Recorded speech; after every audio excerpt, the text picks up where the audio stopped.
Lovely. Really nice. Let's see. Well, I'm going to change some other things about your playing, if you don't mind. You can throw this out when you're gone.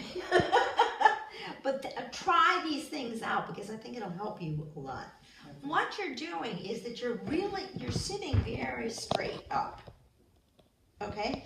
And so when you're getting loud, you're pushing your arms up like this. Okay, so you're pushing into the keyboard and the sound is becoming really harsh. Okay, so every time you play loud, it really is very metallic.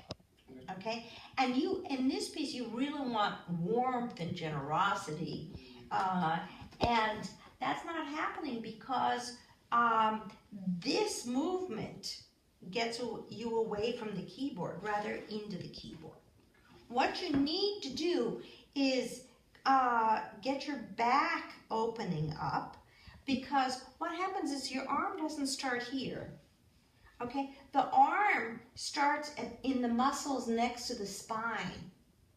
Okay, so when you do this, try this out. If you're moving your elbow out away from your body, you can feel that muscle, the muscles in the back.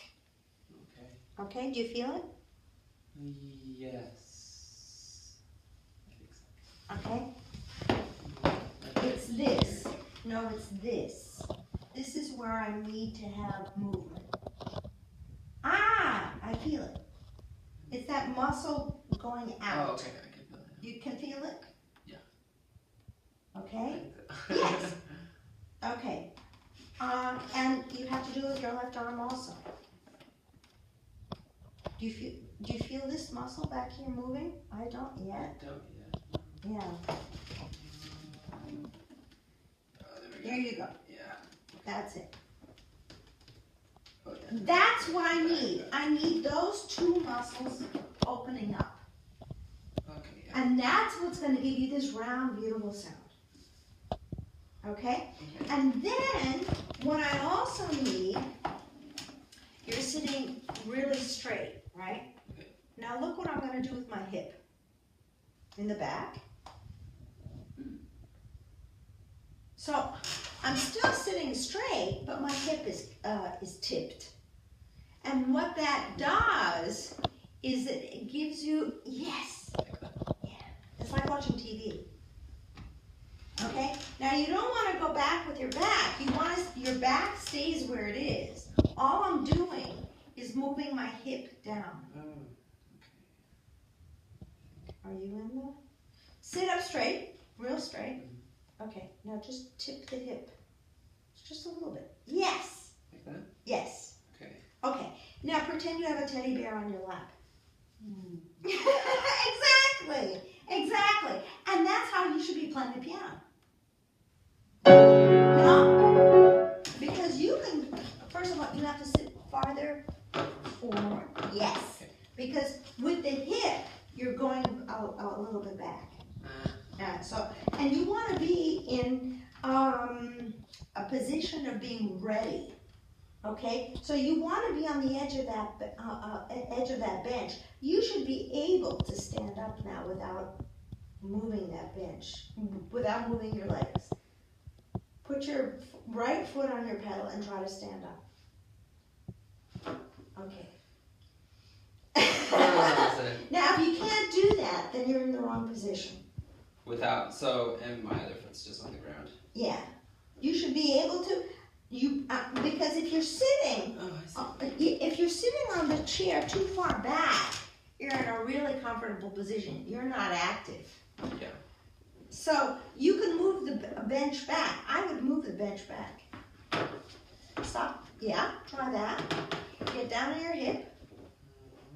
Okay. Now try to stand up. Yeah. Okay. Yeah, but that means you're really in action. Okay. Okay? And that means you've got enough energy to get into that keyboard. Okay? Because if you're back here, there is no way. That's why you have to do that.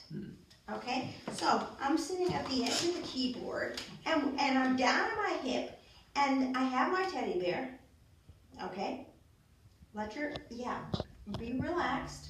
Okay? And what I'm going to do when I play a chord is I'm going to move my arms out from my body and open up my back. That's it. That's the movement we want. We don't want the movement pushing the keyboard away from us. Okay? D flat major chord. Yeah, put the pedal down. Ah, you hear the difference? Yeah. With your left hand too? Yeah, okay. How's it feel? Feels good. Ah, it sounds great. Really sounds good. You hear the difference? Yeah. How does it feel? It feels more relaxed. Yes. And it doesn't feel like I have to work to get the same Okay. level. Try the beginning of the Rachmaninoff and do it slowly. Out, not up.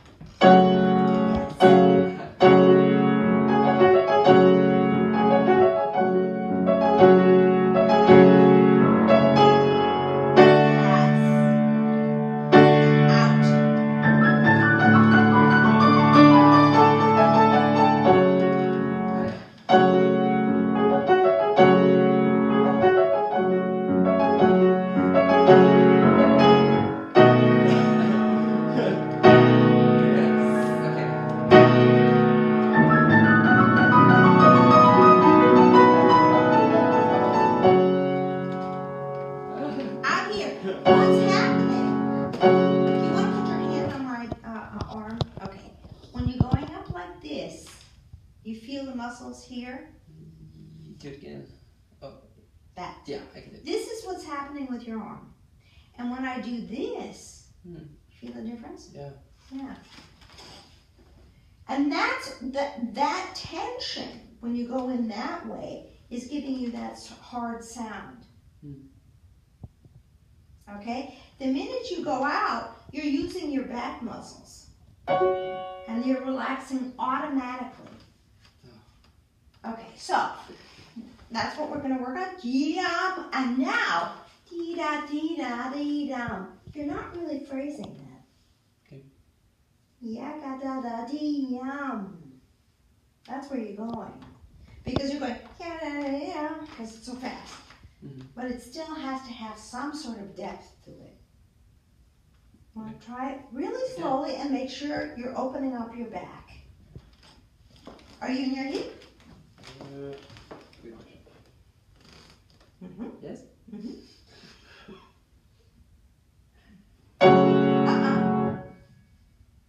Listen to yourself.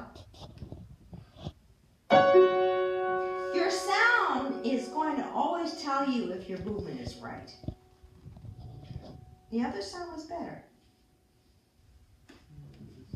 Yeah, don't use your shoulder. Use your back.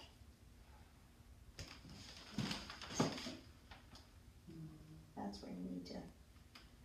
Yeah, exactly. That. And what you do is this. I see. Okay, much better. But what I'm hearing is instead of just to the last note. Don't get too loud too soon.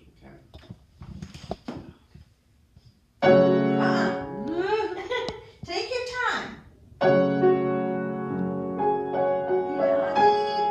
That's the one note we don't want that's too loud.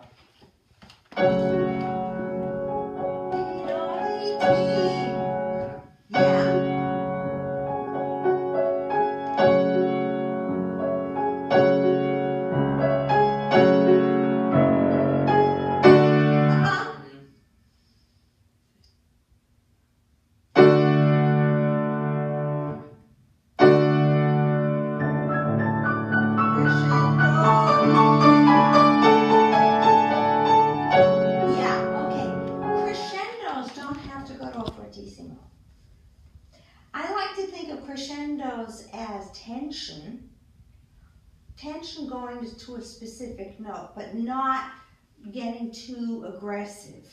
Because it's such a beautiful piece. You don't want to get into aggression with this piece, okay? It's already 100% better. You hear it? Yeah, definitely. But it's a matter, this is entirely different from what the way you usually want to play. So it's an entirely, you have to change the way you physically feel in order to produce a certain type of sound. And this, what you're doing right now is perfect. I mean, you really, first of all, you're controlling with your ear, which is great. And you're really moving your body, and you check yourself immediately, which is great. That means you're really, really in sync with this. I want to get it right. Yeah, no, but you hear the difference. I think so, yeah. Yeah, try it again. And then every little small note, and that was the other thing that needs correcting in this piece, is all those small notes mean something. They're not just fillers. I think we tend to think, let me get to the real chord or the real note that's important. But those small notes have to mean something also. Don't throw them out. Okay. Okay? Try it slowly. And feel good about your seating before you start playing, because that makes the difference. Okay.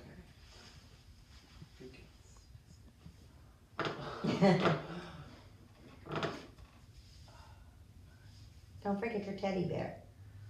Thank you. Okay,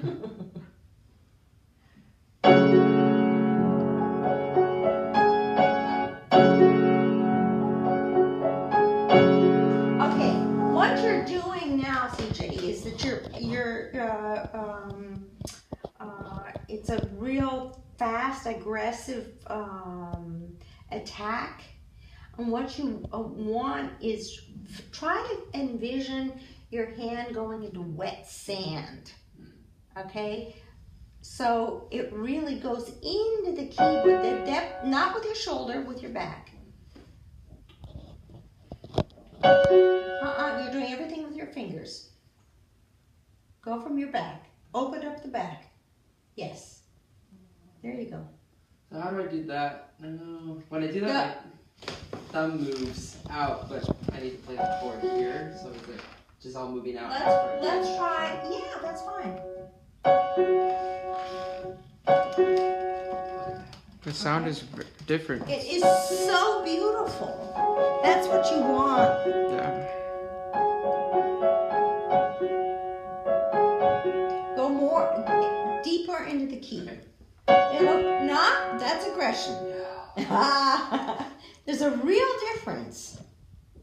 Yeah. There's loudness or fortissimo does not have to be ugly. I think we look at double forte on a piano in a piano score and go, it's going to be really, really loud, and then we start pushing and forcing sound, and that can be, instead of aggressive, it can be absolutely gorgeous. That's what we want. When you think about an big orchestra sound, it's never aggressive unless the trumpet players are too loud. So you want, and it's a matter, obviously when you do that, you're taking more time. And I think it's, that's a very loving gesture to have, a teddy bear on your lap and sort of in a hugging position. That's already a different thing than, okay, I'm going to do this really loud and I'm going to prove to the world I can play the piano. Instead of enjoying the sound that you're producing and trying to touch people's souls, you don't touch anybody's souls with aggression. Unless you want to scare them. No idea. Touch them the wrong way. We'll have to get you a new piece.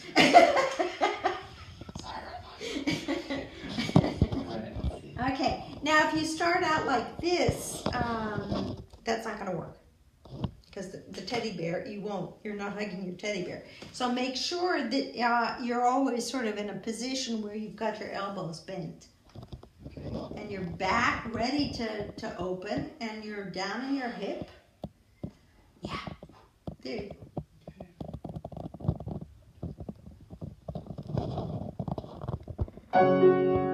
You can do that better. Okay, think big. Think big. It's not, we're going to be very careful about that. There's nothing careful about this piece. Just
It feels right now like I'm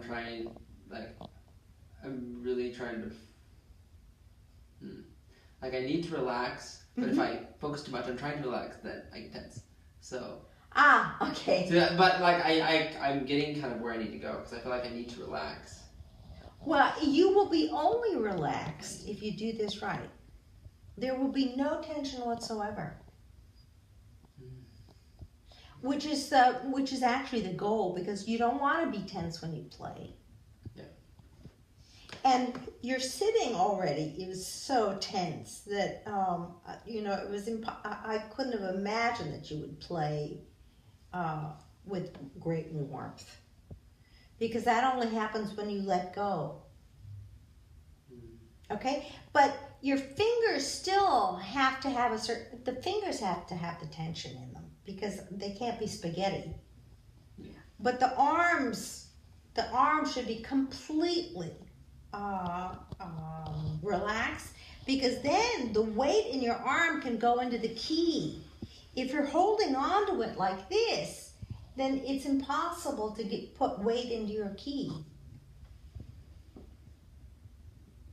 And the top voice, and that's something everybody has to think about. The top voice is always mezzo forte. You need those violins up there.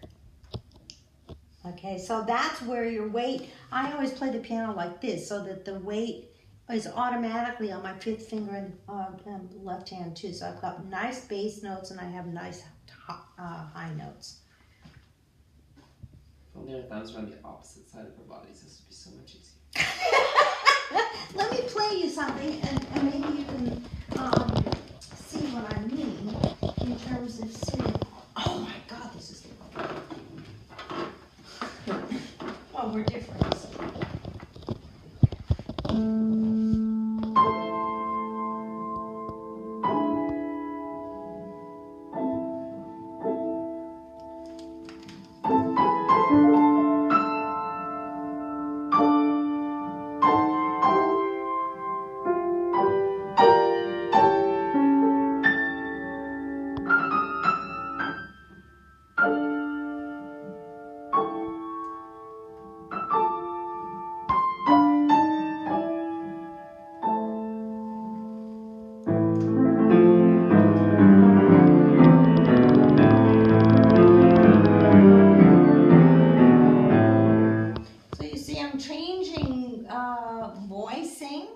But I'm doing all of this with my body.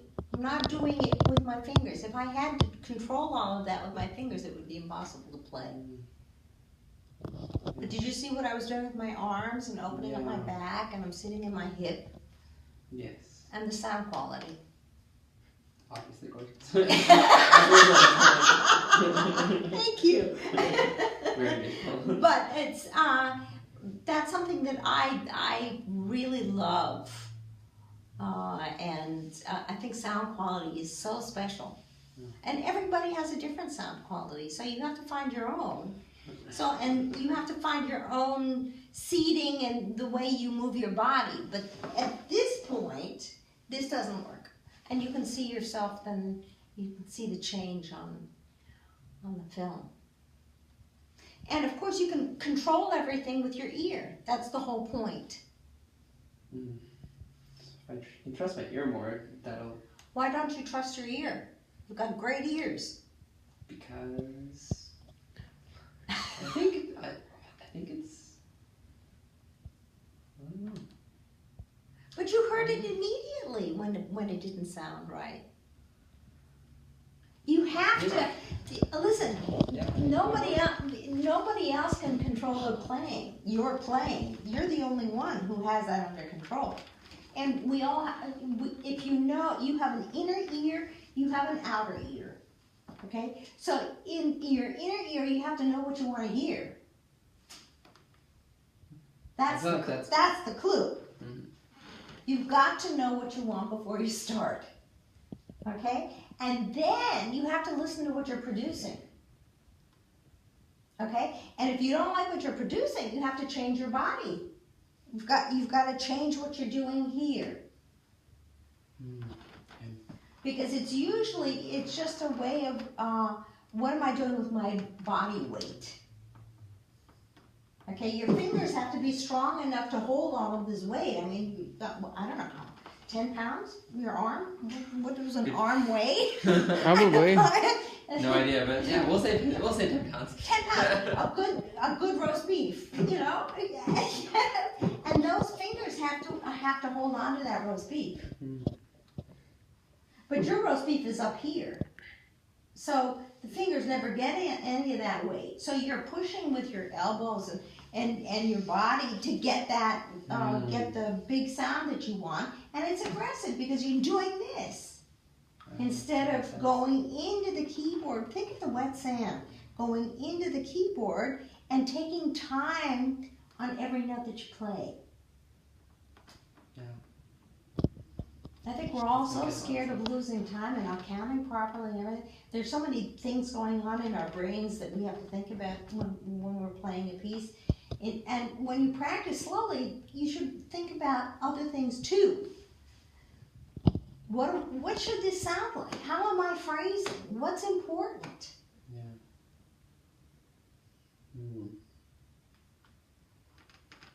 That all makes sense. Yeah. It works. I'm excited to try it. And really Yeah, no, and you can all, call me up and come by and just say, I want to try this out. Is this okay? It's not a problem. I'm at the university all day long. So call me up or send me an email and say, I'm coming at 11 and Cool. Yeah. stop by. You can, just stop by and say, do you think I'm on the right, path? And that's here or the red? No, you can just come, you're around the corner from me, so you just stop by. Stop by here?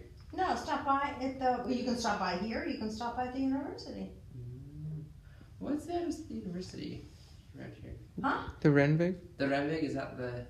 Yeah, that's University, all, oh. it's all the university. We have 24 buildings. So. I know, that's why I get so We're the confused. largest Like, university. university. No, we're the largest music school in the world, that's why it's, 3,500 students. Music students. Oh, God. That's awesome. Yeah.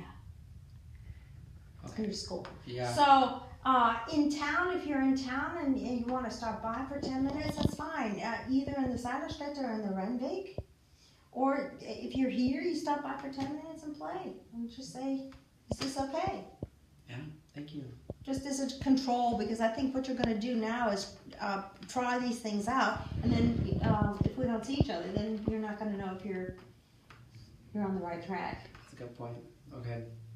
Yeah, I'll really try to take some time before we go to do it. And see if I can at least meet up with you once. Yeah. No, it's you don't have to pay for the lesson. Just come. We're so wonderful. No, because I know how I would feel as a student. For me, it was always so awful not to be really taken care of. Maybe it's my mother instincts. I don't know, but I have a feeling people want to try things out and they're not really sure if it's working or not. You need a control, so just come by and I'll control. Perfect. So going along with that, we've already talked about this a lot, but I have had, one of the difficulties I've had in past years is relaxing my shoulders. Is there anything else you recommend that you've seen work? Yes, the only thing that works is getting in your hip. If you're sitting in your hip, you won't lift your shoulders. Wow. That's it. So simple. Yeah, it is simple. That's all it is. That means if you're, and you can play for Zach, and he can tell you, the minute you try to do something beautiful with your right hand, you're doing it with your shoulder. And what you're supposed to be doing is sitting in your hip and opening up your back. Piano playing has nothing to do with your wrist or your shoulder. That's an important point because everybody's doing it wrong. Thank goodness for wonderful teachers like you that can help us on the straight and narrow. It's on the straight and narrow. It's it's really my daily bread. It's ridiculous. I go all over the world teaching. Everybody's got the same problem. I keep thinking, what's going on? I just don't understand this. And I think what's happening is that most people are so worried about their playing. They're worried about the wrong things. I think so. I think for me, often it'll be like I've only really come to this the last year. Before, I haven't really worried about my posture. It's just getting to the end result, like getting, thinking about making the right music, but not really considering how much the posture will affect that music making a whole lot easier and better. Yeah. Everything is in the seating position. It's really ridiculous, actually. You don't sit right, you don't play right. That's the first thing I do. I had really, in Naples, 36 students in 3 days. All I did, up and down, out, inside, changing seats all the time. I don't know why no one teaches this. Because that's essential to how you play. And it's certainly essential to sound production. So, I'm delighted it's working, but you come back and, practice this and I'll listen to it. Zach, what do you